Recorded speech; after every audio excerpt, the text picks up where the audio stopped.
Ready? হ্যাঁ, কি বলবি? মাদার্স ডে উপলক্ষে তোমাকে একটা কবিতা শোনাবো। বলবো কবিতা?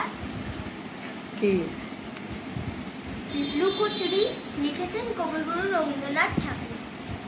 আমি যদি দুষ্টুমি করে চাপার কাছে চাপা হয়ে ফুটি, ভোরের বেলা মাগো ডালের পরে কচি পাতায় করি লুটোপুটি, তবে তুমি আমার কাছে হারো। তখন কি মা চিনতে আমায় পারো? তুমি ডাকো, খোকা কোথায় রে? আমি শুধু হাসি চুপটি। যখন তুমি থাকবে যে কাজ নিয়ে, সবই আমি দেখবো নয়ন দিয়ে। স্নানটি করে চাপার তলা দিয়ে আসবে তুমি পিঠেতে চুল ফেলে। এখান দিয়ে পুজোর ঘরে যাবে, দূরের থেকে ফুলের গন্ধ পাবে। তখন তুমি বুঝতে পারবে না সে তোমার খোকার গায়ের গন্ধ আসে।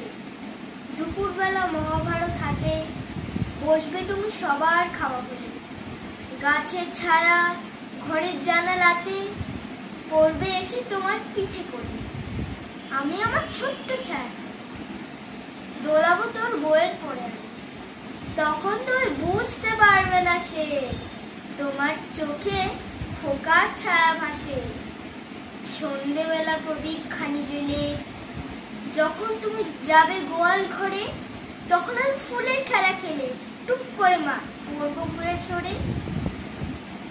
আমি আবার তোমার খোকা হব, গল্প বলো তোমায় গিয়ে কব।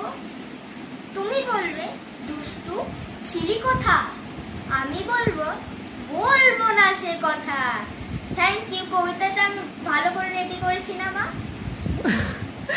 তুই তো সুন্দর তৈরি করেছিস, আমি তো বলিসও নি, কেমন করেছিস, ভালো হয়েছে।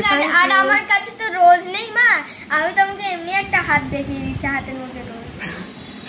আই লাভ ইউ বেটা, থ্যাংক ইউ। এই মা দেখি এদিকে সেলফি ক্যামেরা লাগবে না? Happy mother's day. তুমি আমাকে একটা চুমু দাও, চিলড্রেন্স ডেটা এই চুমুটা যেন থাকে। ঠিক আছে, চল টাটা। টাটা।